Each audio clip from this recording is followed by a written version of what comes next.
Ada apa? Sebentar. Kamu mau ngomong masalah profesional atau personal di sini? Bapak yang bayarin utang saya. Oh, atas dasar apa kamu nanya saya yang bayarin utang kamu? Tolong jangan tanya saya balik, Pak. Jawab aja. Bapak yang bayarin utang saya. Oh, utang kamu sudah lunas. Udah. Bukan itu pertanyaan saya, Pak. Ya, maksud saya kalau misalkan utang kamu udah lunas, terus masalahnya apa? Kamu harus cari orang yang bayar gitu. Kan yang penting utang kamu sudah tidak ada, udah lunas semua. Pak, gini ya. Utang saya adalah tanggung jawab saya. Makanya saya berusaha keras untuk lunasin. Jadi kalau sekarang tiba-tiba utang saya lunas, saya harus tahu dong siapa yang lunasin. Ya udah begini. Saya tanya ke kamu. Kalau misalkan saya yang bayar semua utang kamu, gimana? Ini tapi misalnya ya, misalnya kalau... Saya nggak mau. Oke, kalau misalkan bukan saya yang bayar tapi utang kamu semuanya lunas, kamu mau? Pak, pertanyaan saya ini sederhana loh, Pak. Bapak tinggal jawab aja. Bapak yang bayarin utang saya atau bukan? Ya tergantung. Kalau misalkan saya yang bayar, saya yang lunasin tapi kamu nggak marah, ya berarti saya yang bayar. Tapi kalau misalkan kamu marah ya bukan saya yang bayar.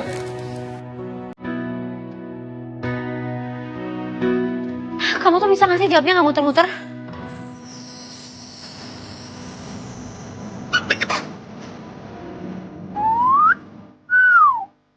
Kamu? Jadi sekarang udah aku kamu ngomongnya? Katanya kalau dia lagi kantor kayak gini nggak boleh masalah personal. Masa? Sabar dia. Lagi. Sabar. Tarik nafas. Buang nafas. Gitu dong. Emang harus sabar jadi orang.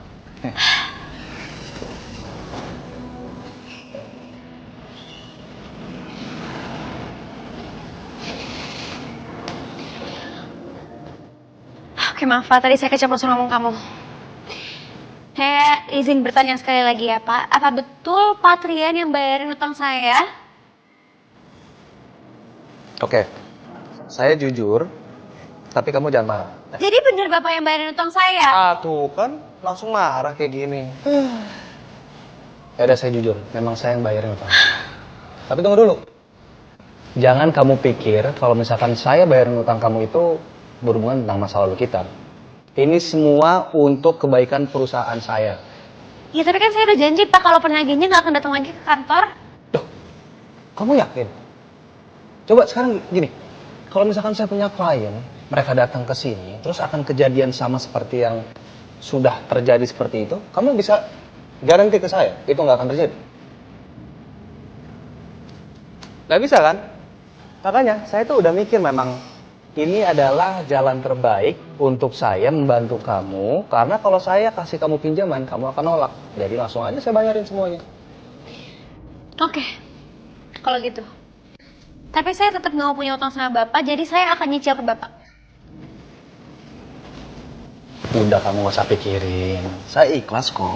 Lagian kan itu bisa bikin kamu lebih fokus juga kerja di perusahaan ini. Saya nggak mau utang budi sama Bapak. Ya sebetulnya ada cara lain sih.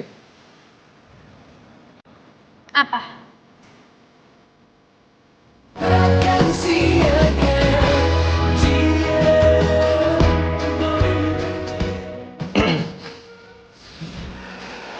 Jadi milik saya dia.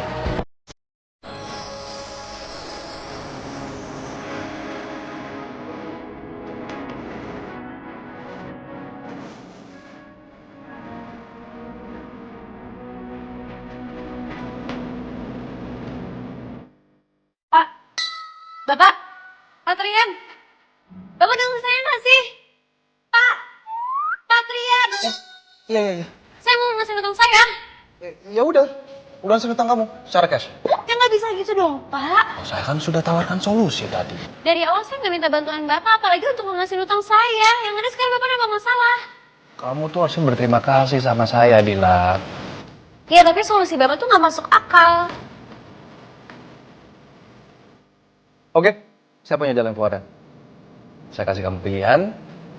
Pilihannya, kamu lunasin semua utang kamu secara cash. Atau...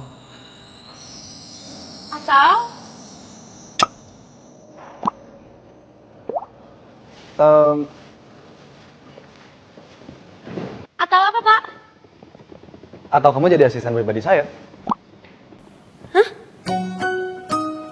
Iya, saya sudah melihat history pekerjaan kamu 4 tahun terakhir dan menurut saya kayaknya kamu cukup konsisten dan bisa jadi asisten pribadi saya.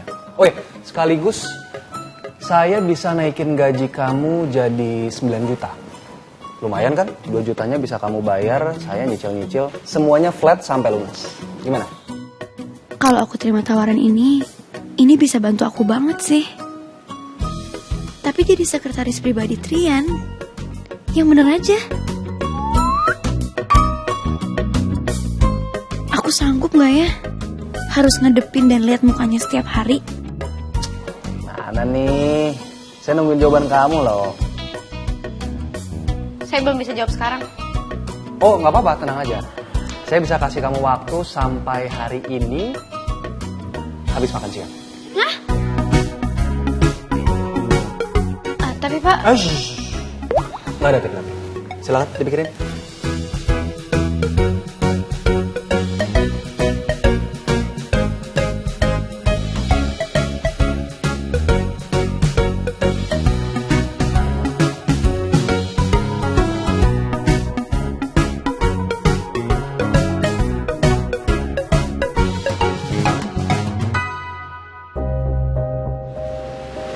Dil, diapain sih lo sama Patrian?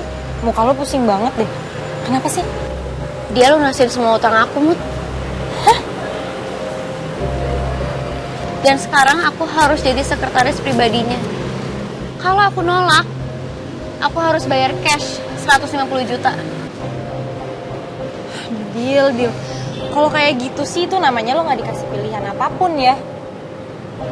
Terus gimana? Ya kerja sama dia aja tuh aku udah ngehianatin Kamal, Mut. Ngehianatin keluarga aku sendiri. Sekarang aku harus jadi sekretaris pribadinya. Gue ngerti, Dil. Terus sekarang keputusan lo mau gimana?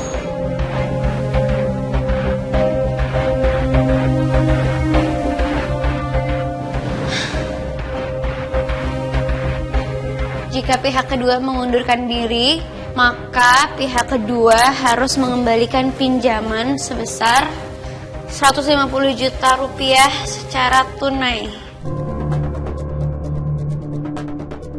Maafin aku ya, Mal. Aku gak punya pilihan lain. Aku janji untuk bisa segera lunasin utang ini dan pergi jauh dari dia.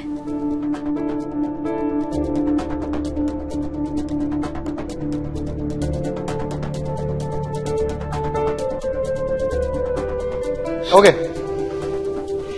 Tugas kamu sebagai sekretaris pribadi saya yang pertama kali adalah temenin saya ke resort besok. Saya mau ketemu klien. Ke resort? Besok? Betul. Investor mau datang dan kayaknya saya nggak bisa sendiri deh di sana. Saya butuh orang untuk bantuin saya dan siapin semuanya di sana. Saya harus ikut.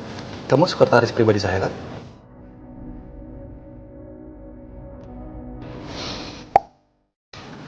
Iya. Jadi itu bukan pertanyaan. Besok ketemu sama saya jam 7 pagi.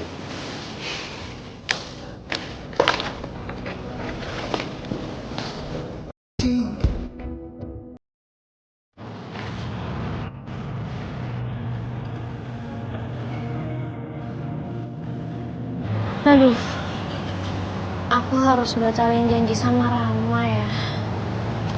Duh, gimana ngomongnya ya? Gimana biar dia gak kecewa?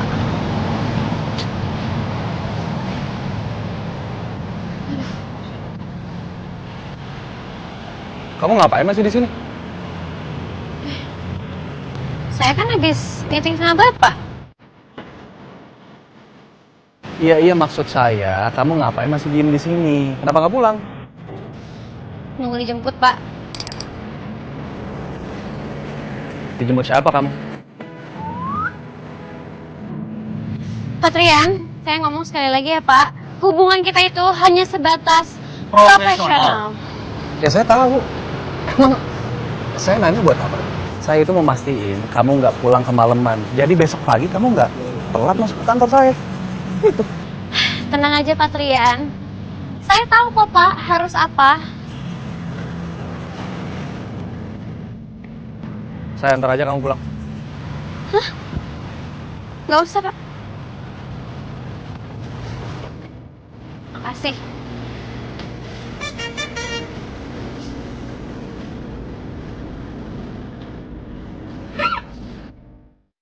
Bapak ngapain duduk?